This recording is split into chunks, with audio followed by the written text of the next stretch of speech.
Sayang, apa kamu yakin bakal ninggalin aku? Tanya Sarah. Sedari tadi ia nampak rasa sendiri. Mondar-mandir enggak jelas. Sayang, aku bukan ninggalin kamu. Aku pergi juga karena pekerjaan. Bukankah kamu yang bilang jika kita harus profesional? Jawabku sedikit santai. Iya, aku tahu banget sayang. Tapi masa iya pengantin baru sudah harus dipisahkan? Protes Sarah. Kalau sudah begini, mau tak mau aku memang harus mengalah. Sayang, aku pergi enggak sampai seminggu. Ya udah, kalau kamu keberatan, ntar aku coba sampaikan sama bos besar. Biar beliau cari penggantiku saja, ucapku kemudian. Aku yakin Sarah bakal berubah pikiran. Karena baginya loyalitas dalam bekerja adalah hal utama. Jangan dong sayang, bukan maksudku begitu. Aku hanya enggak bisa jauh dari kamu, ucapnya sedikit tersipu malu. Rupanya ada yang bucin nih sama aku, ucapku mengejek Sarah. Memangnya enak, malu di depan suami sendiri lagi. Ya kan nggak salah juga, bucin sama suami sendiri. Amran, kamu mah nyebelin, rajuknya. Ia langsung berlalu begitu saja dari hadapanku. Parahnya lagi, pintu kamar langsung ditutup dengan cukup kencang. Tok, tok. Loh sayang, jangan marah dong, ucapku membujuknya. Tapi percuma saja, pintu kamar rupanya dikunci juga olehnya. Dasar wanita, susah banget sih dimengerti. Dibecandain salah, diseriusin juga salah. Terus maunya apa? Mana akhir-akhir ini sering uring-uringan sendiri lagi. Aku selalu saja salah di depannya. Sayang, Sarah, buka dong, ucapku lagi. Tak ada sahutan maupun respon dari dalam. Lebih baik aku turun ke bawah saja, memeriksa rumah Sarah. Karena semenjak kami tinggal bersama, hanya sesekali saja rumah itu kami sambangi. Sebenarnya Sarah sudah memasang iklan untuk mengkontrakkan rumah itu, tapi belum juga ada yang meresponnya. Tebalnya dedaunan kering menyambutku saat aku masuk area teras. Benar-benar rumah yang tak terurus. Mumpung libur, lebih baik aku bersihkan saja rumah ini, biar sedikit enak dipandang mata. Mas Amran, tumben bersih-bersih di sini. Memangnya lagi libur ya Mas? Sapa Bu Wati, tetangga samping rumah kami. Iya Bu, mumpung ada waktu, biar sedap dipandang juga, jawabku berusaha seramah mungkin. Mas, kenapa nggak dijual atau dikontrakin saja sih? Daripada dibiarin kosong, ntar jadi serem loh rumahnya, ucap Bu Wati sambil begidik ngeri sendiri. Kalau dijual, enggak lah Bu, buat investasinya Sarah. Kami sudah pasang iklan Bu, buat dikontrakin. Tapi ya itu tadi, belum ada yang minat, ucapku jujur. Sabar Mas, memang begitulah kalau rumah cocok-cocokan, ibarat jodoh Mas. Kayak Mas Amran dan Mbak Sarah, sama-sama korban pengkhianatan, tapi nyatanya Allah punya rencana lain. Ya toh, ucap Bu Wati sambil terkekeh. Ibu bisa aja jadi malu sendiri saya. Bu, kalau kenalan atau teman yang nyari kontrakan, bisa kasih info Bu, kali aja cocok, pintaku penuh harap. Siap Mas Amran, asal jangan lupa komisinya, ucapnya setengah berbisik. Soal itu bisa diatur Bu, masa sama tetangga sendiri saya tega Bu, ucapku santai. Alhamdulillah, makasih Mas, lumayan juga bisa buat tambahan beli minyak. Maklum saja, makin hari minyak makin mahal saja, ucapnya seakan mengeluarkan unek-unek dari dalam hatinya. Ya sabar Bu. Ya sudah, saya pamit masuk dulu ya Bu. Mau ngecek ke dalam, ucapku sambil berlalu. Kalau dilanjutin dan menanggapi Bu Wati, bisa seharian nggak kelar. Maklum saja, ia terkenal sebagai biang gosip di komplek ini. 1 jam lebih aku berjibaku dengan alat tempur kebersihan, sapu, dan juga pel-pelan. Mana Sarah juga nggak menyusulku. Masa iya dia beneran ngambek gara-gara aku goda. Sebelum pulang, ku tengok setiap sudut rumah ini. Tak kutemukan satupun bingkai foto Alex, yang ada potretku sendiri di kamar pribadi milik Sarah. Aku jadi lega. Ternyata kini akulah satu-satunya pria yang berarti dalam hidupnya. Sayang, kamu kok diem sih? Cuek banget sama aku, protes Sarah saat aku pulang. Ya maaf, kirain masih ngambek, makanya enggak ku sapa, ucapku santai. Ih, jahat kamu ya. Istri ngambek bukannya dirayu, malah didiemin, protesnya lagi. Ya gimana lagi, orang pintunya kamu kunci, dipanggil juga nggak mau respon. Ya udah, aku tinggal aja, ucapku lebih santai lagi. Biar makin kesal saja tuh hati. Memangnya kamu tadi kemana?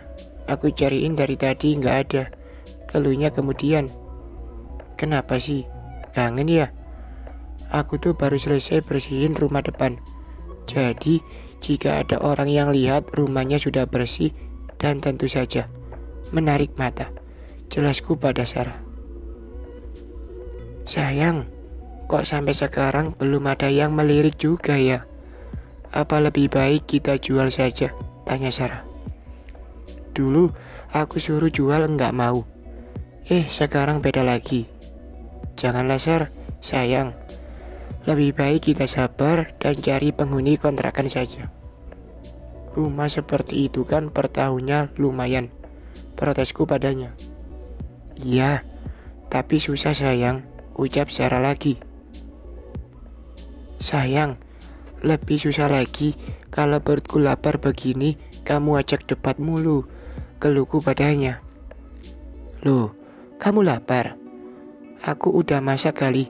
Ya udah, ayo kita makan, ajaknya. Bak tak ada masalah, ia langsung menggandeng erat tangan ini menuju meja makan. Sebenarnya aku paling suka kalau weekend begini.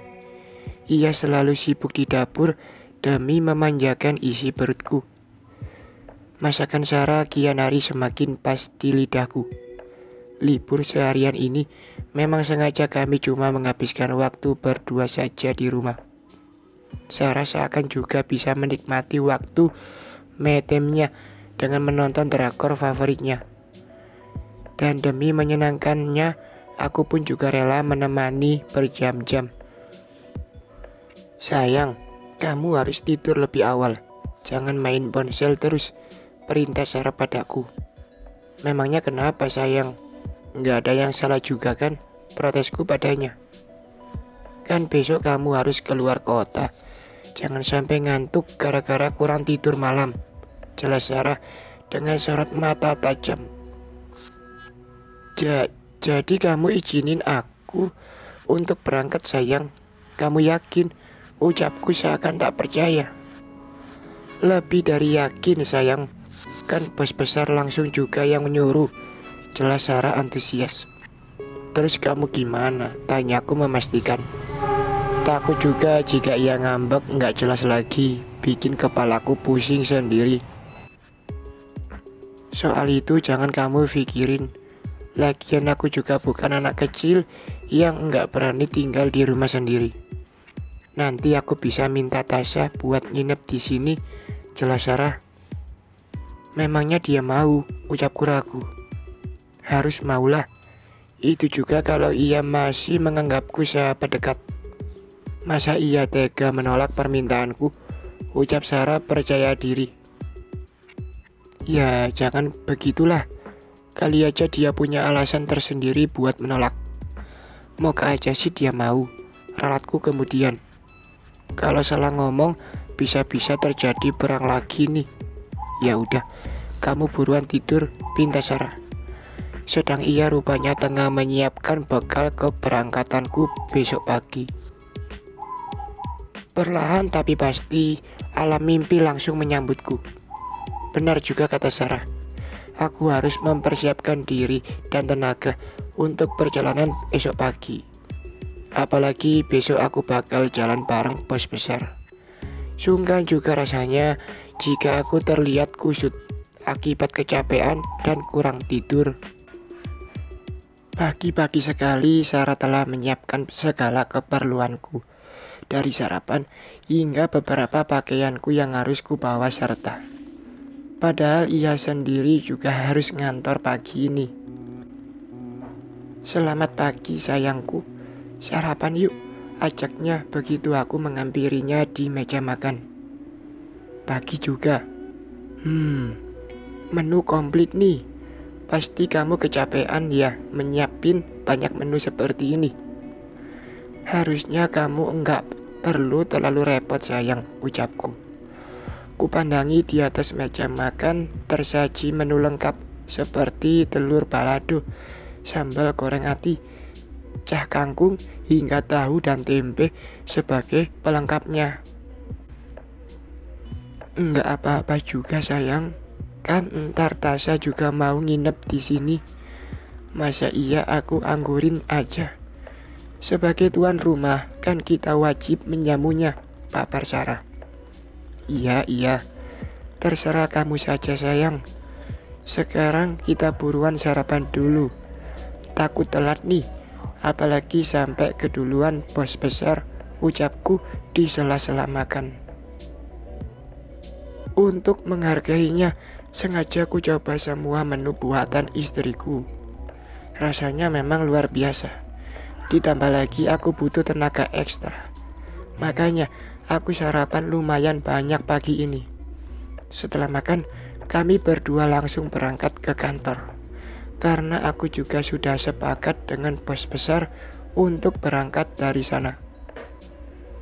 Sayang, kamu di sana hati-hati.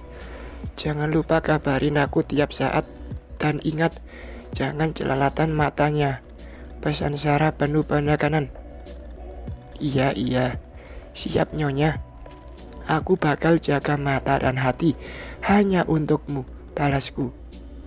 Aku harus membuatnya percaya dan tak berpikir macam-macam saat aku tak di sampingnya. Janji ya. Lihat tuh, bos besar sudah di sana, tunjuk Sarah. Dan benar saja, kulihat bos besar telah menungguku di lobi kantor. Sayang, aku pamit ya. Kamu baik-baik, jangan lupa kasih kabar juga sama aku, ucapku pada Sarah. Ku kecup lembut pucuk kepalanya dan dia membalasnya dengan mencium takjim punggung tanganku. Hati-hati sayang, I love you, ucap Sarah. Ku balas dengan seulas senyum. Lantas aku langsung berlalu buru-buru menemui bos besar. Selamat pagi, Pak. Maaf saya terlambat, ucapku. Nafasku sampai kembang-kempis karena setengah berlari aku menuju lobi.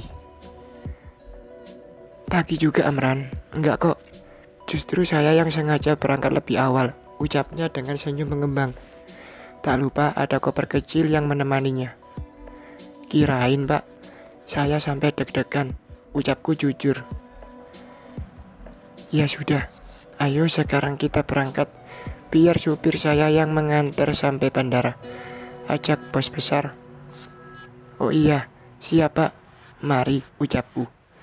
Kami berdua berjalan beriringan memasuki mobil mewah keluaran terbaru milik bos besar. Rupanya jalanan pagi ini cukup bersahabat bagi kami. Tak ada kata macet yang berarti. Begitu juga saat di bandara. Kami tak juga butuh waktu lama untuk menunggu. Amran, are you okay? Tanya bos besar. Iya Pak, saya baik-baik saja kok.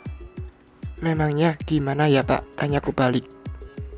Aku pikir kamu bakal sedih dan berat berjauhan dengan Sarah. Loyalitasmu perlu diacungi jempol Am. Saya sangat salut, ucap bos besar.